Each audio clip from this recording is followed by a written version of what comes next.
Captain کی بات سننے کے بعد وہ جنرل مشرف کو اطلاع دینے کے لیے چلے گئے۔ اسی دوران کیپٹن ثروت نے فلائٹ انجینئر سے پوچھا کہ کتنا ایندھن باقی ہے اور کیا ہم جہاز مسقط کی طرف موڑ سکتے ہیں۔ فلائٹ انجینئر نے حساب لگایا اور کہا، بالکل بھی نہیں، ہمارے پاس اس 10,000 فٹ کی بلندی پر صرف 5.5 ٹن ایندھن ہے۔ اسی دوران جنرل پرویز مشرف بھی کاکپٹ میں داخل ہو گئے تھے۔ پرواز کے عملے کے ارکان کی بات چیت کے دوران پرواز کا رخ موڑنے کے لیے 2 متبادل ہوائی اڈوں پر غور کیا گیا، ایران میں چہبار اور بھارت میں احمد آباد۔ بقایا ایندھن اور نئے ہوائی اڈے اور رات میں پرواز کے اترنے کی سہولت سے متعلق فلائٹ انجینئر سے مختصر بات چیت کے بعد متبادل کے طور پر چہبار پر غور نہیں کیا گیا۔ کیپٹن ثروت نے کو پائلٹ سے پوچھا، کیا احمد آباد کی طرف ہماری اپروچ اور جہاز اترنے کی اطلاع ہے؟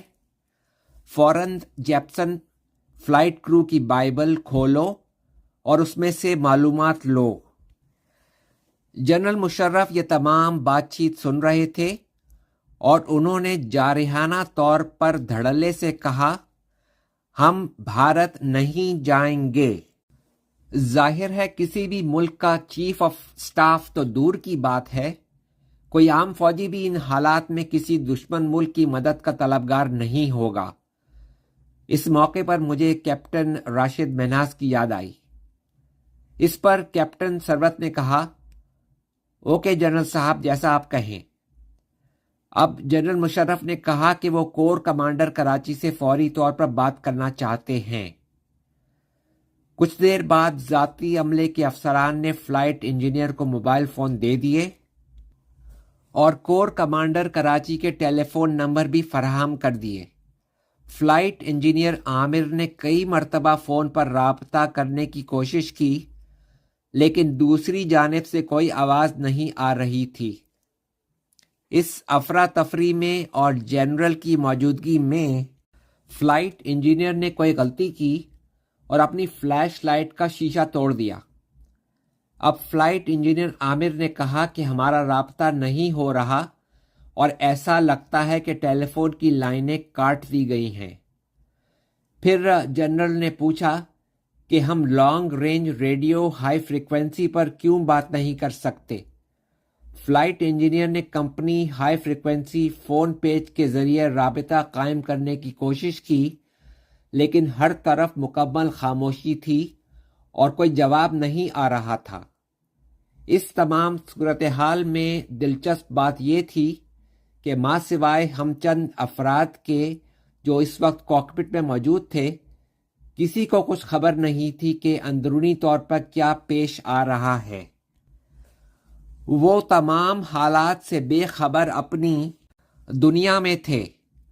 کراچی کی حدود میں اڑنے والے دیگر جہازوں کو کراچی ایئر ٹریفک کنٹرول کی طرف سے پرواز کا رخ موڑنے کی ہدایات دی جا رہی تھیں، کیونکہ کراچی ایئرپورٹ بند تھا۔ پاکستان ایئر فورس کا ایک جہاز جو اسلام آباد سے کراچی کی طرف آ رہا تھا، اس کو کراچی ایئر ٹریفک کنٹرول کی طرف سے فوری طور پر نواب شاہ اترنے کے لیے ہدایات دی گئی تھیں، لیکن پی اے ایف جہاز کا کیپٹن یہ حکم ماننے پر تیار نہیں تھا اور اس نے پورے وثوق سے کہا کہ پی اے ایف کی پرواز اسلام آباد واپس چلی جائے گی، لیکن نواب شاہ نہیں۔ جب پی اے ایف کے جہاز اور کراچی ایئر کنٹرول کے درمیان بحث جاری تھی، کیپٹن ثروت نے ریڈیو فریکوینسی تبدیل کر دی۔ البتہ میرے ذاتی استفسار پر بعد میں مجھے علم ہوا کہ وہ ایک بوئنگ 737 وی آئی پی جہاز تھا جو معلوم کی دیکھ بھال کے سفر پر کراچی جا رہا تھا، لیکن اس کو نواب شاہ کے ہوائی اڈے پر اترنے کے لیے مجبور کیا گیا۔ نواب شاہ میں پولیس کچھ خاص ہدایات کے ساتھ در حقیقت کسی 2 انجن والے جیٹ جہاز کا انتظار کر رہی تھی۔ ایک عام آدمی کے لیے کیونکہ ایک بوئنگ 737 اور ایئر بس A300 میں تمیز کرنا مشکل ہوتا ہے، چنانچہ نواب شاہ کی پولیس نے اس جہاز کو پارک ہونے کے بعد گھیرے میں لے لیا، لیکن جیسے ہی جہاز کے دروازے کھلے پاکستان آرمی کا سپاہی باہر آیا اور پولیس کو چلے جانے کے لیے کہا اور ان کو متنبہ کیا کہ حکم نہ ماننے پر ان کو گولی مار دی جائے گی۔ پولیس فوری طور پر منتشر ہو گئی اور اب فوج نے جہاز کا چارج لے لیا۔ دروازہ کھلا اور فوجی افسران جہاز میں داخل ہوئے۔ وہ یہ سمجھ رہے تھے کہ اس جہاز میں جنرل مشرف ہوں گے، لیکن ان کو مایوسی ہوئی جب انہوں نے PAF کے کپتان کی زوجہ اور بچوں کو بیٹھے ہوئے دیکھا۔ جنرل کہاں ہیں؟ فوج کے افسر نے پوچھا۔ عملے نے جواب دیا، کون جنرل؟ PAF کے عملے نے انہیں بتایا کہ وہ اسلام آباد سے کراچی جا رہے تھے۔ لیکن ہمیں تو بتایا گیا تھا کہ آپ کولمبو سے آ رہے ہیں، آفیسر نے کہا۔ ان سب باتوں کا علم مجھے بعد میں ہوا۔ اسی وقت ہمارے جہاز کے فرسٹ آفیسر نے ٹریفک کے ٹکراؤ سے بچنے کے سسٹم پر 2 بلب جلتے دیکھے اور چیخ کر کہا، ہمیں روکا جا رہا ہے، غالباً یہ 2 فائٹر جہاز ہیں۔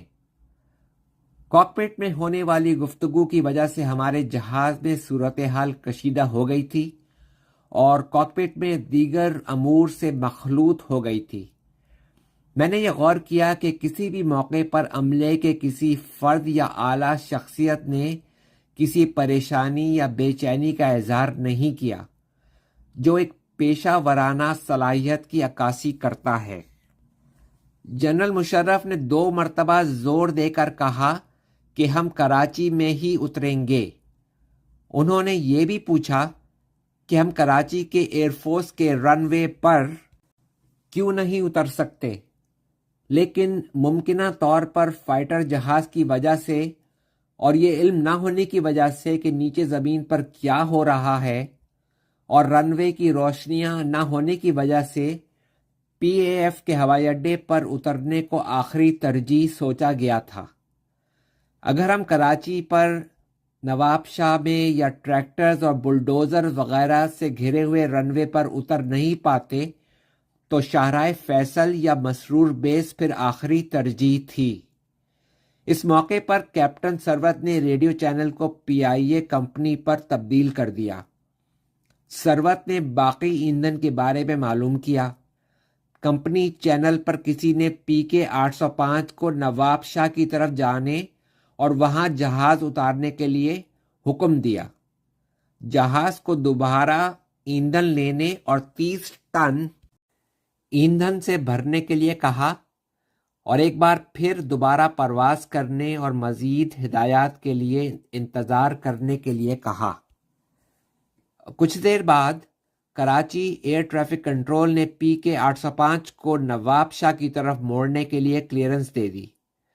کیپٹن ثروت نے پھر ایک سکون کی سانس لی اور کہا، چلو نواب شاہ چلتے ہیں۔ ایئر بس ایک میزائل کی طرح لمحے بھر میں 20,000 فٹ کی بلندی پر پہنچ گئی، کیونکہ بہت کم ایندھن رہ گیا تھا اور شاید ہلکا تھا۔ پھر ایک حیرت طلب بات ہوئی۔ کراچی کے شمال میں تقریباً 60 میل پر PK 805 کو واپس آنے کی اور کراچی اترنے کے لیے کہا گیا۔ فوری طور پر جہاز کا رخ موڑ دیا گیا اور نیچے اترنے کی ابتدا کی گئی۔ ایئر ٹریفک کنٹرول سے کسی نے جنرل مشرف کے متعلق پوچھا اور کہا کہ وہ جنرل صاحب سے بات کرنا چاہتا ہے۔ کیپٹن ثروت نے اپنا مائکرو فون جنرل مشرف کو دیا اور کہا، سر براہ مہربانی بات کیجیے۔ میں پرویز بول رہا ہوں۔ کون بول رہا ہے؟ جنرل مشرف نے بڑے اعتماد سے پوچھا۔ میں جنرل افتخار ہوں سر۔ 2 گھنٹے پہلے آپ کی ریٹائرمنٹ کا اعلان کیا گیا تھا، لیکن ہم نے کنٹرول حاصل کر لیا ہے۔ براہ مہربانی کراچی میں اتر جائیے۔ کور کمانڈر کہاں ہے؟ جنرل مشرف نے سوال کیا۔ جواب آیا، وہ کمرے میں آپ کا انتظار کر رہے ہیں۔